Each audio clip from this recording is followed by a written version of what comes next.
गोविंद।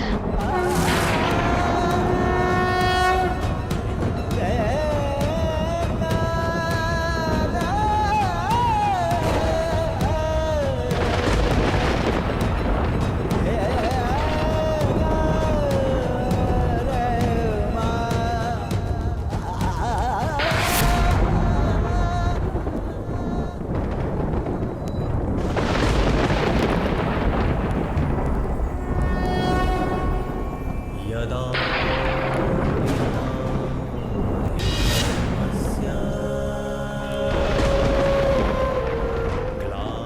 इस चीर के हर धागे का ऋण 100 गुना करके चुकाएगा तुम्हारा ये सखा। अभ्युत्थानम् अधर्मस्य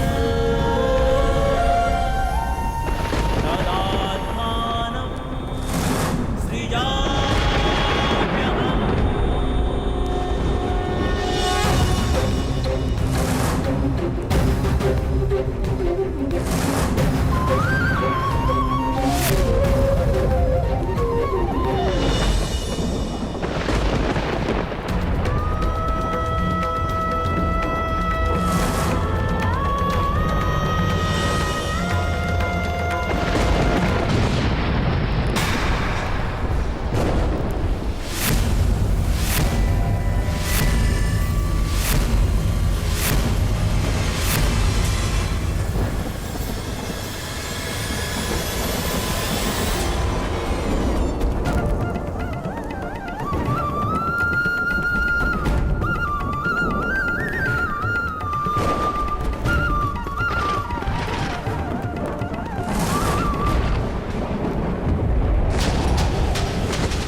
यदा यदा हि धर्मस्य ग्लानिर्भवति भारत अभ्युत्थानमधर्मस्य तदात्मानं सृजाम्यहम्।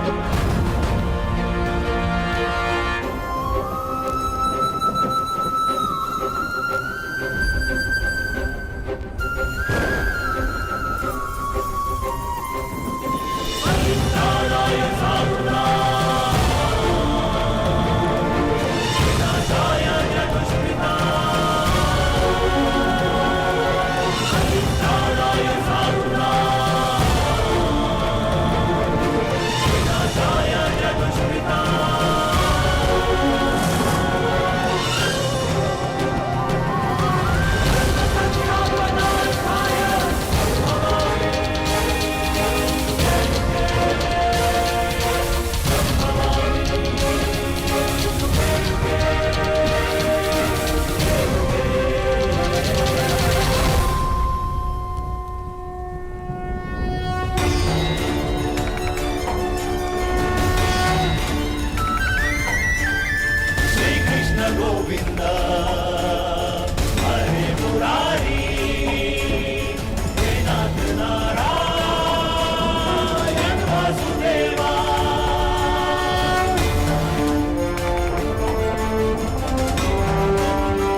पुत्री द्रौपदी,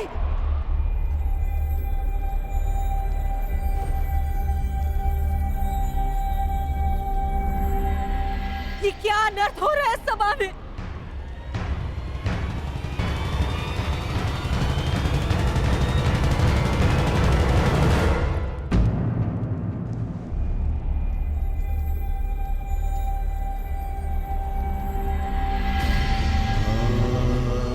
मेरे निकट मत आइएगा माता श्री। मैं मलिन हूं। नहीं नहीं पुत्री, मेरी पुत्र वधु मलिन नहीं हो सकती। मैं आपकी पुत्र वधु नहीं, ना ही कुरुवंश की कुलवधु।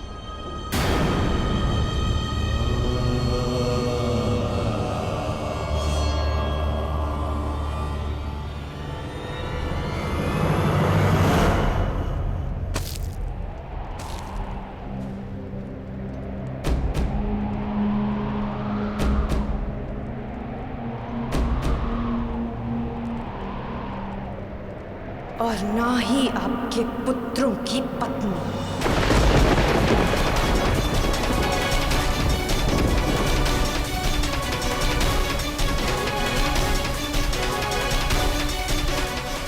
मैं एक जीता जागता शव हूं। शव, इस संसार की स्त्रियों की लुटी हुई मर्यादा का।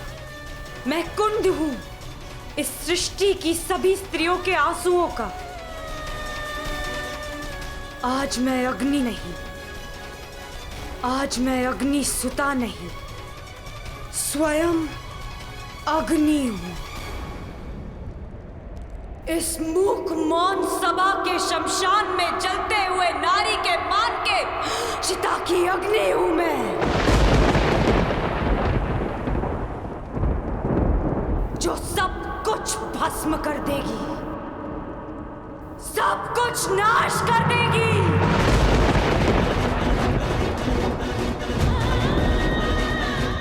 मैं जीव नहीं, साक्षात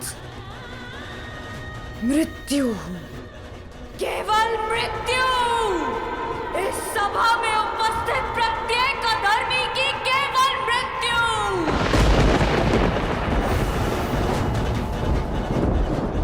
जो इस नग्न सभा में विनाश का नग्न नृत्य करेगी, जो सभा मेरा अपमान देखकर मौन रही, वो सदा के लिए मौन रह जाएगी।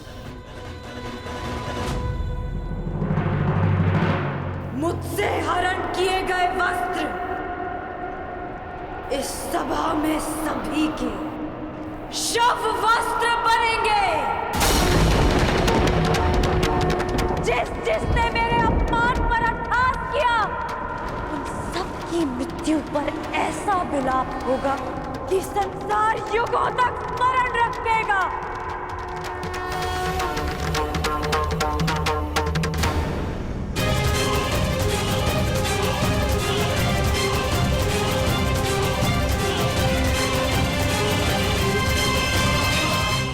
मैं याज्ञसेनी श्राप देती हूँ इस सभा को। नहीं पुत्री,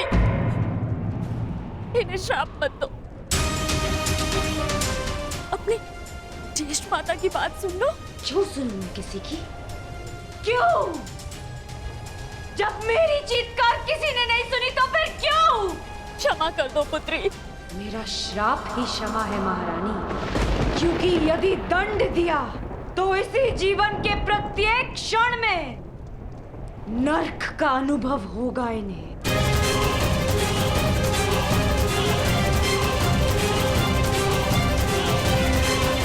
ठीक कहा पुत्री पांचाली।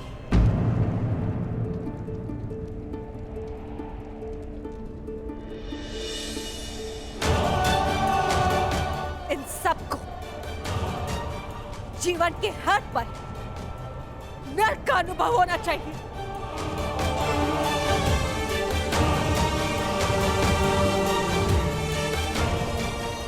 हस्तिनापुर के रक्षकों के मध्य हस्तिनापुर के आचार्यों के रहते, संसार के सबसे बड़ी नीतिवानों के मध्य यह अनर्थ कैसे हुआ? मैं आपसे पूछती महामंत्री, हस्तिनापुर में अंधे युग का प्रारंभ कैसे हुआ? क्यों नहीं आपने इच्छा मृत्यु मांग ली ताजश्री? और आपने क्यों नहीं अपने ही वाणों से अपने हृदय को भेद लिया द्रोणाचार्य?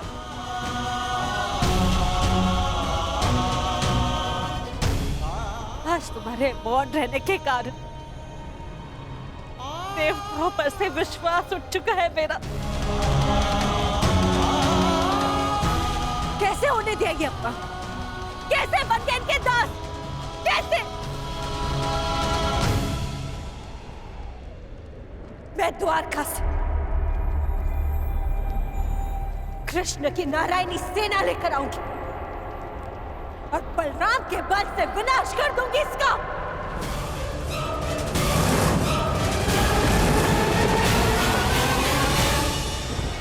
सुन रहे हैं आप महाराज? सुनाई तो दे रही है ना आपको? हस्तिनापुर की ओर बढ़ रहे इस विनाश के पश्चात अपने आंखों पर पट्टी बांधते समय मैंने ये नहीं सोचा था कि एक दिन ऐसा भी आएगा आप अपने मन की आंखों पर पट्टी बांध लेंगे। अगर थोड़ी सी भी लज्जा शेष है आप में तो कुछ कीजिए, इस ज्वालामुखी को फटने से रोक लीजिए महाराज। आज निश्चित रूप से ही हस्तिनापुर लज्जित हुआ है। पांचाली पुत्री, मैं तुम्हें वर देता हूं, तुम जो चाहोगी वैसा ही होगा। क्या चाहती हो पुत्री? मांगो, मेरा वचन है तुम्हें। एक स्त्री के लिए उसका मान सबसे बड़ा होता है और इस सभा में पहले उससे उसका सब कुछ छीन लिया और अब ये प्रस्ताव रख रहे हैं कि जो वर मांगोगी मांग लो। अब मैं मांगूंगी नहीं, दूंगी, श्राप दूंगी। मैं याज्ञसेनी इस गुरुकुल को श्राप देती हूँ कि क्षमा करो, मेरे मूर्ख पुत्रों को श्राप देकर उनका त्राण मत करो। तुम्हें जो चाहिए वो मांगो, परंतु श्राप मत दो। मुझसे जो छीना गया वो मुझे कोई नहीं लौटा सकता, परंतु इस अधर्मी खेल में मेरे पतियों से जो छीना गया वो उन्हें लौटा दीजिए।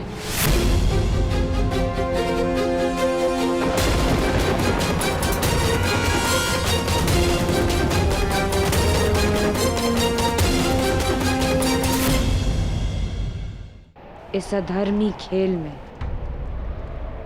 उनसे उनका बल छीना गया, शस्त्र छीने गए, उनका राज्य छीना गया।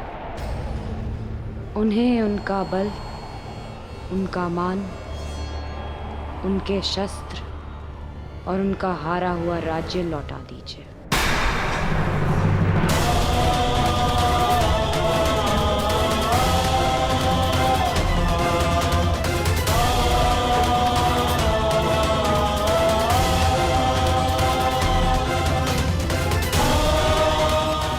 वाह,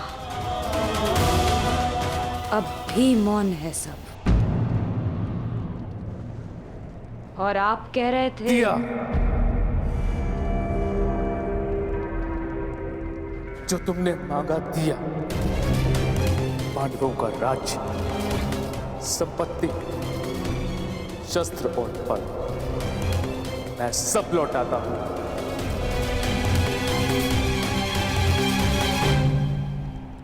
हे पिताश्री, मेरी जीती हुई संपत्ति को लौटाने का अधिकार आपको नहीं है पिताश्री?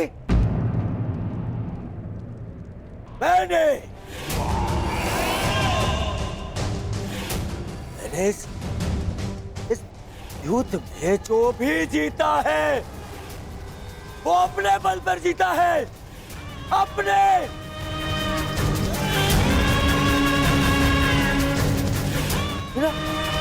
बिना छल के जीता है, बिना युधिष्ठिर को विवश किए जीता है, बिना धर्म किए जीता है। फिर क्यों मैं इसे लौटा दूं? क्यों? हाँ, आप बताइए महामंत्री, पितामह आप बताइए, आप सब बताइए, क्या इस युद्ध में कोई भी अधर्म हुआ है? कोई भी?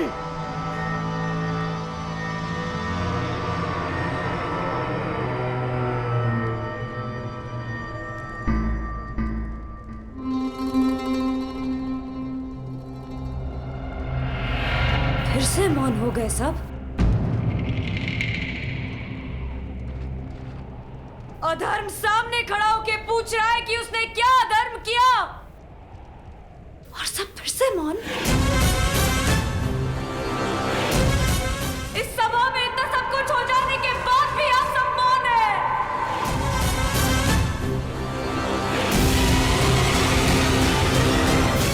रहिए मौन सब, रहिए मौन, परंतु इस अधर्मी दुर्योधन को उसके कुकर्मों का दंड अवश्य मिलेगा। और उससे पहले इस सभा में उपस्थित वो हर व्यक्ति जिसने मौन रहकर ये अधर्म होते हुए देखा, उन्हें उनके मौन रहने का दंड मिलेगा।